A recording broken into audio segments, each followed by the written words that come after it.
Приветствую вас, друзья! Вы находитесь на канале Survagor, меня зовут Руслан, а на ваших экранах новости 17-й альфы игры 7 Days to Die.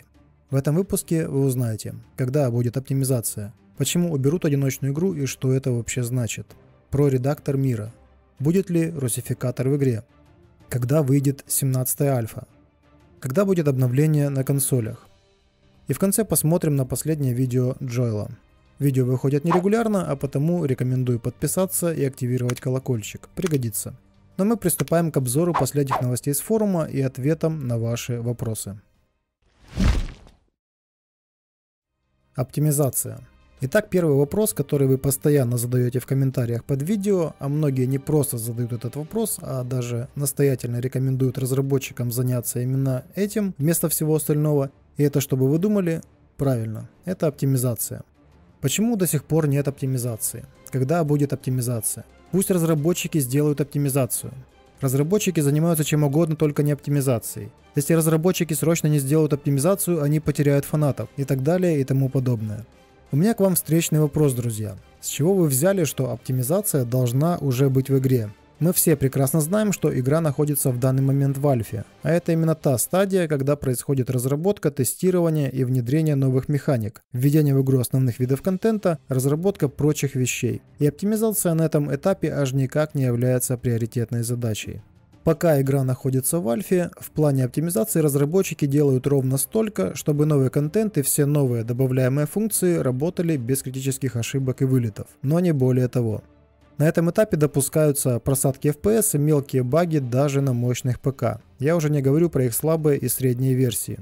Мы с вами находимся в данный момент на 16-м этапе добавления контента и нового, иногда экспериментального функционала.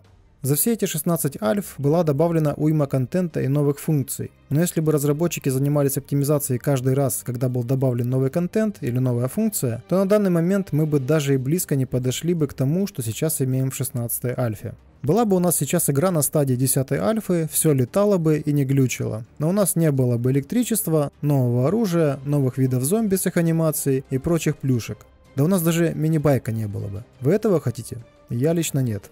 Оптимизация – это достаточно сложный и трудоемкий процесс, который может отнять достаточно много времени и значительную часть ресурсов.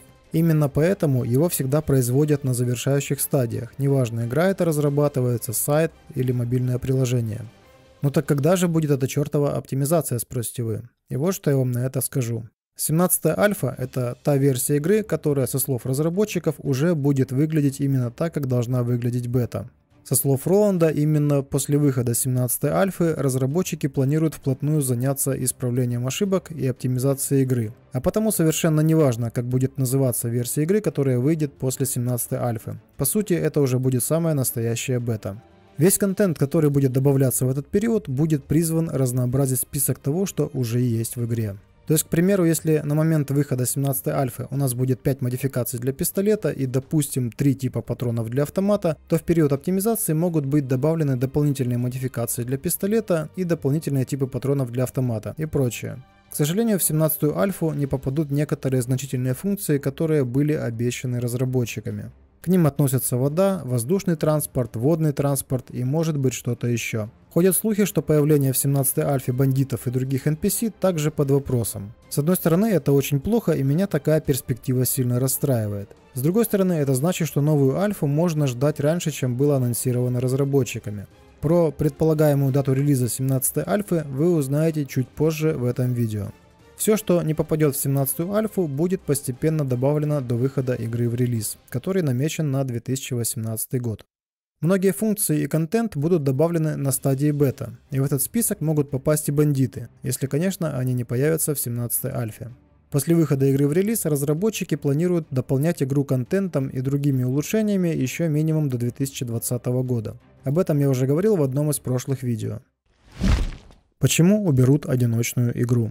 В одном из прошлых видео я рассказал о том, что в 17-й альфе в меню создания новой игры мы не обнаружим пункт, отвечающий за создание одиночной игры. Сделано это было для того, чтобы исключить ошибки, когда мультиплеер по каким-то причинам превращался в синглплеер, и наоборот, а весь прогресс в игре сбрасывался к началу. Многие из вас это поняли так, будто синглплеер вообще уберут из игры 7 Days to Die и оставят только мультиплеер. Это действительно выглядит именно так. Да, создать одиночную игру старым способом мы уже не сможем. Но это не значит, что одиночный режим пропадет из игры. Мы по-прежнему сможем играть в синглплеер, просто для этого нам нужно будет создать новую игру и дополнительно указать допустимое количество игроков равным единице. Хотя мне кажется, этот параметр будет установлен в единицу по умолчанию. Так или иначе, в результате вы получите старый добрый синглплеер, но только с тем отличием, что при желании вы сможете в любой момент изменить в настройках мира допустимое количество игроков, что превратит вашу игру в мультиплеер, и вы сможете пригласить в свою игру друзей. Выставив этот параметр обратно на единицу, вы опять получите одиночную игру и закроете доступ в ваш мир всем кроме вас. Следовательно, делаем вывод, что одиночному типу игры на самом деле ничего не угрожает, потому беспокоиться совершенно не о чем. Редактор мира и квестов. В процессе доработки и полировки карты мира на Визгейн разработчики добавляют в свой редактор все новые и новые инструменты. Со слов Роланда, многие эти инструменты могут быть добавлены в будущий редактор уровней, который позволит простым пользователям создавать свои карты типа на Визген, а также создавать свои сценарии и интегрировать их в эти карты. Это приведет к тому, что в стимовском воркшопе после релиза игры появится множество миров, созданных сообществом, где авторы смогут поведать игрокам свои интересные истории или предложить какие-то интересные испытания. Единственным недостатком таких карт будет то, что они будут интересны только для разового прохождения и не смогут быть интегрированы в рандомный мир игры. Но уже само по себе наличие разнообразия миров с уникальными историями и квестами привлечет в игру много новых игроков, а также вернет тех, кто успел позабыть об игре, ожидая ее релиза. Будет ли русификатор в игре? Для игры Seven Days to Die уже есть неофициальный русификатор, созданный и поддерживаемый автором, известным в Steam как Матриок, ну или Мазок, если читать этот набор символов по-русски. Проблемой данного русификатора является то, что он переводит игру только визуально. По причине того, что в игре нет поддержки кириллических шрифтов, то как минимум при попытке найти рецепт в поиске по его русскому названию вы получите пустой результат. Что касается официальной русской адаптации игры, то она должна быть. На официальном форуме игры есть несколько тем, в которых игроки спрашивают разработчиков, будет ли в игре русский язык, и в одной из этих тем 19 декабря прошлого 2017 года Роланд написал, что русский язык запланирован. Когда точно русский язык появится в игре, не ясно. Это может случиться как непосредственно перед релизом, так и на протяжении 2 лет после релиза, в течение которых разработчики планируют поддерживать и обновлять игру. Когда выйдет 17-я альфа?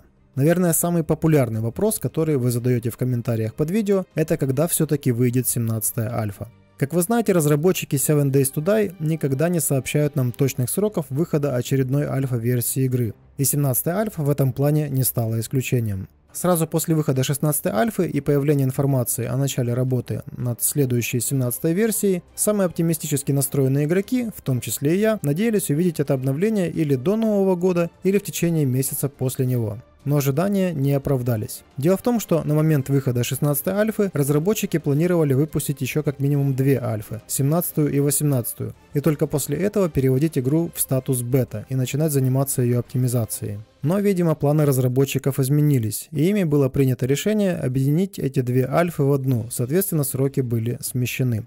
В начале выпуска я говорил о том, что 17-я альфа в данный момент планируется как последняя альфа, которая будет выпущена перед началом оптимизации игры. И эта альфа будет максимально приближена к тому, как должна выглядеть игра в бета-версии. Ну так когда же выйдет 17-я альфа? В данный момент есть несколько предполагаемых сроков. Самой оптимистичной датой выхода является май-апрель, а самой реалистичной и одновременно пессимистичной датой релиза 17-й альфы Роланд назвал август-сентябрь 2018 года.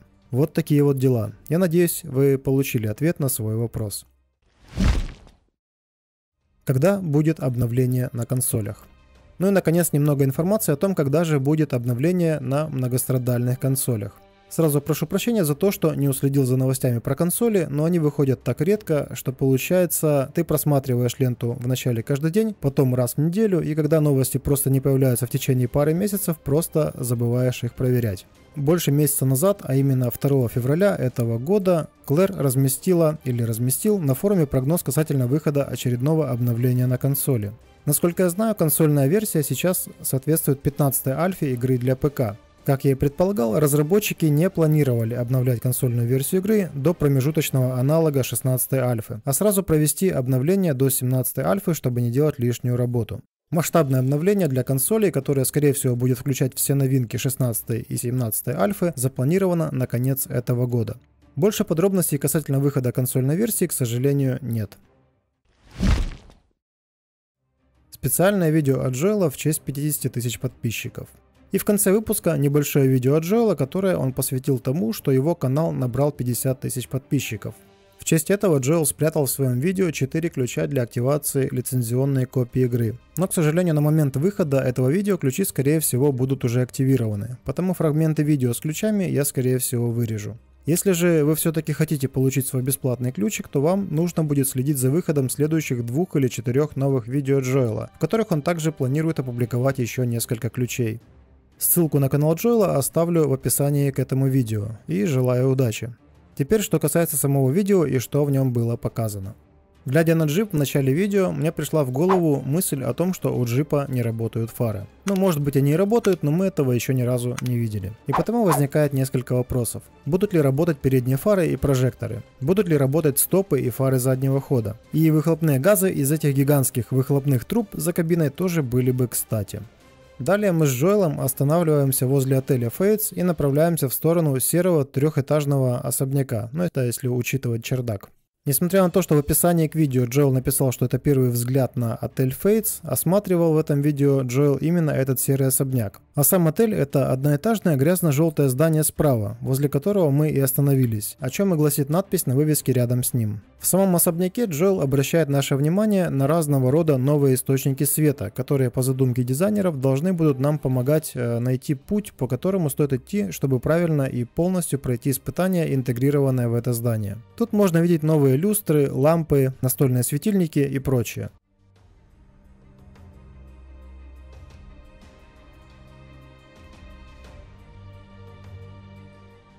Также на стенах можно увидеть, кроме портрета седого старика, который уже был нам представлен как предводитель фракции Белой реки, портрет еще одного персонажа, который похож на коренного американского индейца. Могу предположить, что это и есть герцог, предводитель враждебной фракции.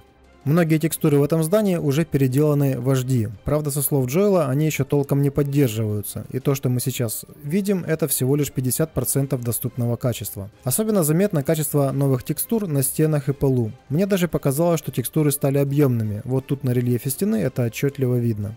Я так думаю, что этот дом просто демонстрация, а не реальное здание, которое будет в игре. Почему я так решил? Потому что тут просто очень много разных источников света. Такое ощущение, что разработчики сюда поместили все внутренние светильники, что на данный момент есть у них в 17-й альфе. Плюс по всему дому развешаны портреты предводителей враждующих фракций. А это как-то странно. Или хозяин дома просто будет стараться угодить и своим, и чужим, или сюжетец одиночной игры будет не так уж и прост, на что я очень сильно надеюсь. Ну что же, на этом на сегодня все. Пишите в комментариях, что вы думаете об этом выпуске, и задавайте вопросы. Постараюсь ответить. Если вам понравилось видео, ставьте свой честный лайк и обязательно делитесь этим видео с друзьями. Мне будет приятно. Это были новости по игре 7 Days to Die на канале Survagor. Увидимся в следующих выпусках. Всем пока.